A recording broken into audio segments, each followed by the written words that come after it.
Ողջույն սիրելի հայրենակիցներ, ուրեմն 2008, 2009, 2010, մինչև 2011 թվական ես այցելում էի Բանտեր։ Ես ունեի նման հնարավորություն, որովհետև զբաղվում էի իրավապաշտպանությամբ եւ հատուկ մուտքի թույլտվություն կար դիտորդական խմբի համար, որի անդամ էի նաեւ ես։ Եվ ուզում եմ ձեզ պատմել, որ 2008 թվականի մարտի 1-ի դեպքերից առաջ եւ նաեւ հետո Հայաստանում հայտնվեցին բազմաթիվ քաղաքական բանտարկյալներ, ովքեր տարբեր բանտերում էին Հայաստանի Հանրապետության, որոնց ավելի ճիշտ ձևակերպումը քրեակատարողական հիմնարկներն են։ Եվ մենք այցելում էինք բոլորին, հայտնի քաղաքաբանտարկյալներից մինչև շատ անհայտ մարդիկ, ովքեր այն ժամանակվա համաժողովրդական շարժման մասնակիցներ էին։ Ամենահայտնի մասնակիցներից կհիշեք եւ հիմա էլ հայտնի մարդիկ են Գագիկ Ջահանգիրյանը, ով գլխավոր դատախազի տեղակալ էր, հետո պատգամավոր Սասուն Միքայելյանը, հետո Նիկոլ Փաշինյանը,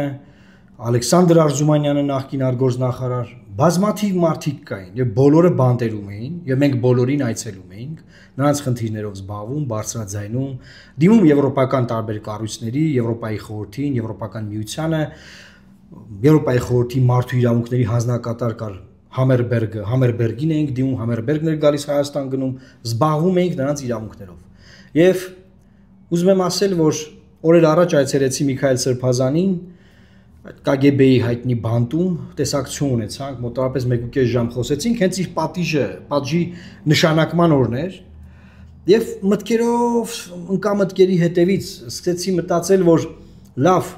բա հեղափոխություն եղավ, բա պետքա փոխվեր այս ամեն ինչը, չպետք է այսպես լիներ, ու էլի քաղաքաբանտարկյալ,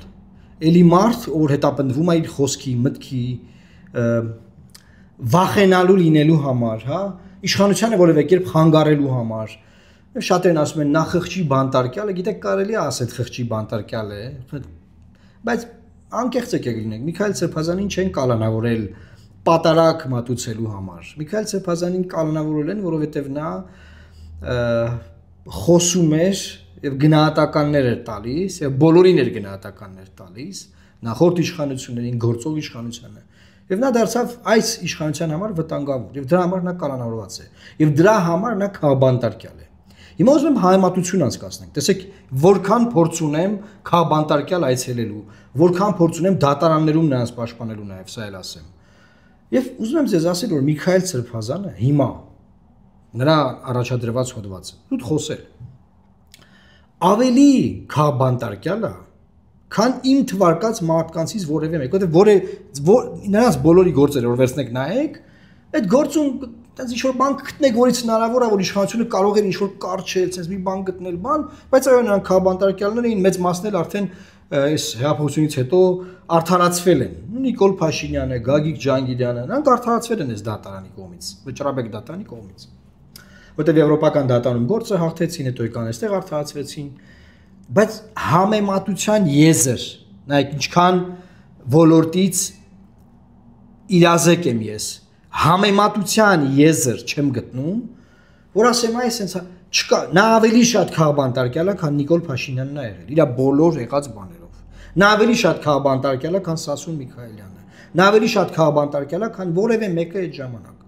Ցույցեր կար, երթեր կար, բաներ կար, պրոցեսներ կային, հասկանում եք այդ ժամանակ։ Պրոցեսներ կային, եւ այդ ամեն մեկը այդ պրոցեսի մի մասնիկ էր։ Եվ այդ պրոցեսի մի մասնիկը լինելով իշխանությունը արդեն մնացած գործը սարքել էր։ Արանավ Միքայել Սրբազանը որևէ պրոցեսի մեջ չի տեղավորվում, հասկանում եք։ Եվ եկել եմ ինչ ասեմ, եկել եմ ասեմ, որ Հայաստանը հիմա ոչ թե ետ է գնացել, այլ այդ ետ գնացած տեղից, երբ որ կային քաղաքաբանտարկյալ, ավելի հետ է։ Ինչու, որովհետև ասում եմ, ավելի քաղաքաբանտարկյալ է ինքը, քան այն մյուսները բոլորը։ Այս իրավիճակում կարող ենք նայել Սամվել Կարապետյանին միացնել, որովհետև նա էլ է ավելի քաղաքաբանտարկյալ, քան այդ բոլորը, ինչու, որովհետև հիմա հեսա նրա գործն եք սկսի քննվել, բան կտեսնեք, որովհետև բան չկա բան, որում նա մեղադրվում է, էլի, գոյություն չունի մեղադրանք։ Միքայել Սրբազանին, մարդիկ հիմա նաև նկատում եմ տենդենս, որ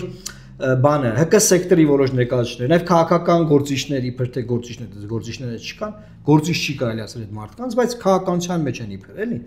Տենց ասում են, բանը, այ պատիժը շատ է, անհամաչափ է։ Այսինքն, երբ որ մարդը ասում է պատիժը անհամաչափ է, դա նշանակում է, որ նա գտնում է, որ Միքայել Սրբազանը մեղավոր է,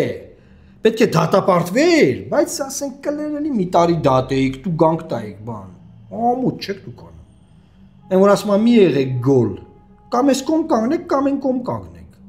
Կամ գնացեք իշխանության հետ եղեք, եթե գտնում եք որ բանը, այդ վերդիկտը մեղադրական ճիշտ է, կամ ասեք որ քաբանտարկյալ է եւ բացարձակապես չպետք է հետապնդվեր, մեղադրվեր եւ հետո էլ դատապարտվեր, ազատազրկվեր։ Չի չեք խոսում։ Հիմա այս հայմատությունն ինչ եմ անում, որ դուք տեսնեք որ Հայաստանը հետ է գնացել։ Ժորժ ջան, ավելի վատ վիճակում ենք մենք հայտնվել։ Եվ այս գործերը լակմուսի թղթեր են։ Սա ինդիկատորներ են։ Սա այն կարմիր լույսն է, որ ասես կարմիր լույսի պես վառվում է, ցույց տալու համար մեզ, թե մենք ինչքան ծանր վիճակում ենք գնալով հայտնվելու։ Այս process-ը հո մի գործով մի բան չի։ Ինքը շարունակական ավելի է լինելու, կուտակվելու է, ավելին է լինելու, շատանալու է, վախ է ներշնչվելու բոլորի մոտ, որ եթե arczepiskopos մարդը բանտարկված է, դոլարային միլիարդատեր մարդը աշխարհարչակ բանտարկված է, եւ աշխարհում շատ միլիարդատերներ չկան բանտերում։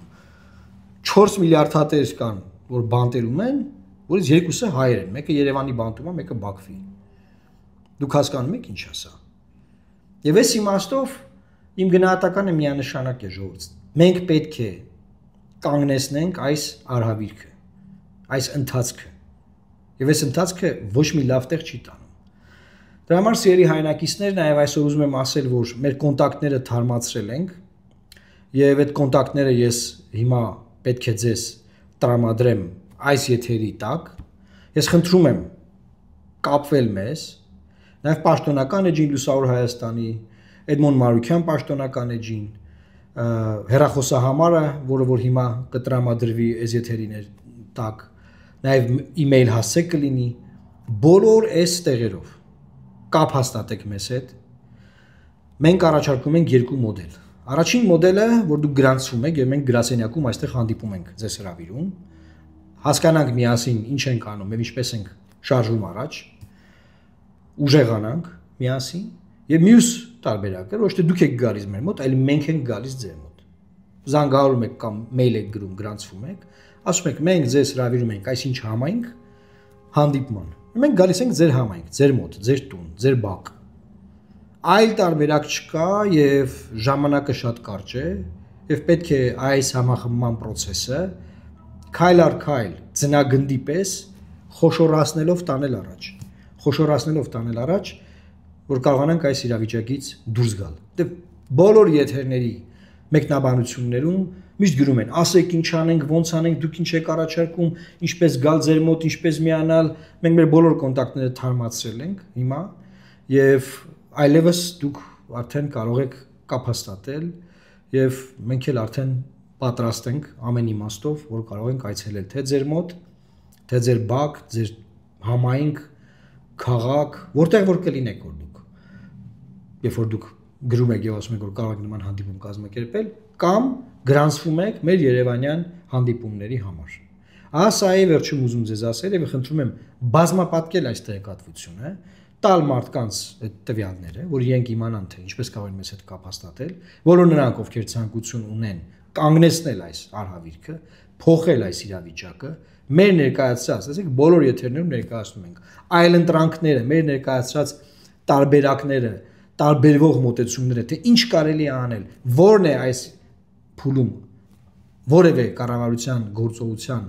այլընտրանքային առաջարկել, մենք դա առաջարկում ենք, այլ նաև դրանք քննարկել, նաև դրանց վերաբերյալ քննադատություններ լսել եւ հասկանալ թե միասնական ուժերով մենք միասին ինչ կարող ենք անել։ Մենք ինքներս վստահ ենք ու գիտենք, բայց նաև ուզում ենք ձեր հետ քննարկել եւ դա դարձնել նաև ձերը, որովհետեւ դուք, սիրելի քաղաքացիներ, լինելու եք այդ process-ի ամենակարևոր շարժիչ մասը,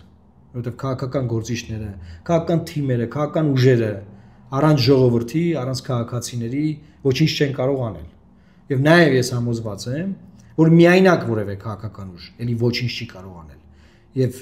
այն ինչ որ ես հիմա խոսում եմ, սա նաև մեծ կոնսոլիդացիայի համար է, եւ սա նաև մեծ կոնսոլիդացիայի սկիզբ է։ Ահա այսքանն եմ ուզում այսօր ձեզ ասեմ։ Լավ մնացեք, բազմապատկեք, տարածեք եւ Աստված պահապան Հայաստանի Հանրապետությանը։